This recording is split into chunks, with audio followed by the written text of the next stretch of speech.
चलिए अगली खबर का रुख करेंगे। आगामी विधानसभा चुनाव में बस्तर की 12 सीटों पर त्रिकोणीय मुकाबला तय है। बस्तर में सभी सीटों पर कांग्रेस बीजेपी की जो टक्कर लगी रहती है और इस बार सर्व आदिवासी समाज की भी एंट्री हो गई है और सभी सीटों पर अपने प्रत्याशी उतारने जा रहा है सर्व आदिवासी समाज, जिससे समीकरण गड़बड़ाने के आसार नजर आ रहे हैं। पार्टी के प्रदेश अध्यक्ष अरविंद नेताम का यह कहना है कि आधा दर्जन से ज्यादा लोकल पार्टियों से अब बातचीत चल रही है और अगर बात बन गई तो मिलकर चुनाव लड़ेंगे। इधर सीपीआई भी मिलकर चुनाव लड़ने के मूड में दिखाई दे रही है। पूर्व विधायक मनीष कुंजाम का यह कहना है कि अब तक कुछ फाइनल नहीं हुआ है, तो वहीं बीजेपी नेताओं का यह मानना है कि अगर संगठित होकर लोकल पार्टियां चुनाव लड़ेंगी तो बस्तर में कांग्रेस को ही नुकसान होगा। हम इस बात को कहा, छोटे छोटे पार्टी हैं, उससे हम एडजस्ट करेंगे, कोशिश करें जितना हो सकता है।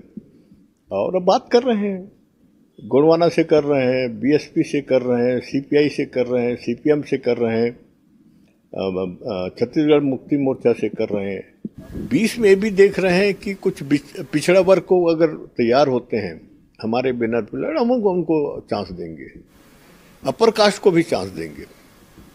20 लड़ो हमारे बैनर पे।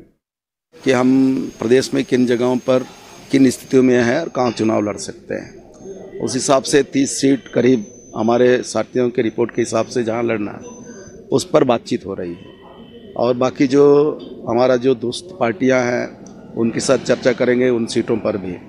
और जो हमारा समाज का जो फैसला है कि समाज भी अब चुनाव लड़ने की दिशा पे जा रहा है और बात करीब करीब फैसला है। समाज दूसरे सीटों पर जो लड़ने जा रहा है वहाँ हमारी अगर उपस्थिति है उन सीटों पर तो हम उनको वहाँ समर्थन करेंगे।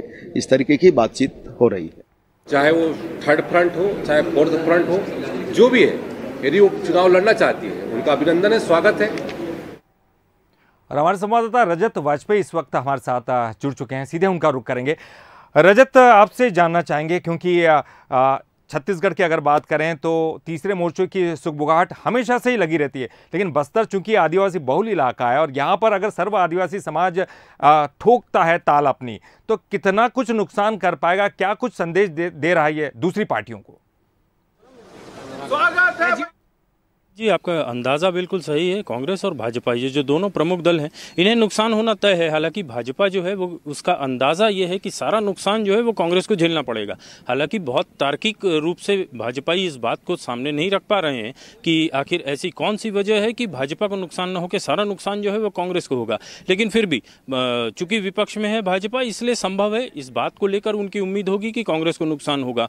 पिछले कुछ समय की अगर बात करें तो 2013 और 2018 में भी आदिवासी समाज ने प्रयास किया था इलेक्शन लड़ने का, लेकिन दमदार कैंडिडेट न मिल पाने की वजह से और फंडिंग के अभाव की वजह से चुनाव में जो है वो प्रत्याशी नहीं उतारे जा सके थे। लेकिन इस बार समाज के लोगों ने मिलकर जो तय किया है, जिस तरीके से ताकत लगाई जा रही है, निश्चित तौर पर चुनाव के समय में वो जो है इंटेंसिटी बढ़ाएगा और त्रिकोणीय मुकाबला होगा इस बार, ये तय माना जा रहा है। बस्तर में 12 सीटें जो हैं उनमें से इकलौती सीट जगदलपुर है जो अनारक्षित वर्ग के लिए है और बाकी 11 सीटें जो है वो SC और ST वर्ग के लिए आरक्षित होती हैं।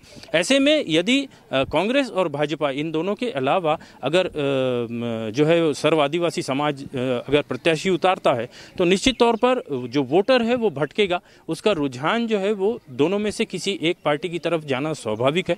और यही वजह है कि तीसरा मोर्चा यदि इसमें कोई कूदता है और अगर कोएलिशन के साथ आता है, 5 से 6 जो रीजनल जो पार्टीज हैं अगर उनके साथ आता है तो निश्चित तौर पर अगर 20% वोट भी अगर ये गेन करते हैं तो ये बड़ा नुकसान और समीकरण बिगाड़ने जैसी स्थिति बन सकती है। बिल्कुल रजत जी, आपने सही कहा, क्योंकि सर्व आदिवासी समाज अकेला ताल ठोक तो रहा है, साथ ही साथ दूसरी पार्टियों से चर्चा भी कर रहा है। हो सकता है कि और पार्टियां उनके साथ मिल जाए, तब निश्चित तौर पर दोनों ही पार्टियों के लिए मुश्किलें खड़ी कर सकता है। बहुत बहुत शुक्रिया आपका इस पूरी जानकारी के लिए।